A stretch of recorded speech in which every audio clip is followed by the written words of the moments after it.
ኤስፒኤስ ተጠቅማችሁ ያገኛችሁትን ውጤቶች ለመተርጎም ተቸግራችኋል? ወሳኝ 3 ሰንጠረዦች የሚከተሉት ናቸው። አንደኛ፣ ሞዴል ሰመሪ ሰንጠረዥ ነው። በዚህ ሰንጠረዥ ማየት ያለብን ወሳኙ ነገር አር ስኩዌር ነው።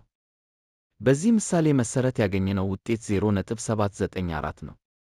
ይህ ማለት ሁለቱ ኢንዲፔንደንት ቫሪያብሎቻችን 79.6% የደንበኞችን እርካታ ያብራራል። የአር ስኩዌር ከፍ ሲል ከፍተኛ ትንበያ አቅም ያሳያል። ሁለተኛ፣ አኖቫ ቴብል ነው። በዚህ ሰንጠረዥ የጠቋሚውን ሲግ ዋጋ ይመልከቱ። በዚህ ምሳሌ ያገኘነው ውጤት 0.00 ነው። ይህም ከ0.05 ያነሰ ስለሆነ አጠቃላይ ሬግሬሽን ሞዴላችን በስታቲስቲካዊ መስፈርት ጉልህ ነው። ሦስተኛውና የመጨረሻው ኮኤፊሽንት ቴብል ነው። በዚህ ሰንጠረዥ የስታንዳርዳይዝ ቤታን ቁጥር ይመልከቱ።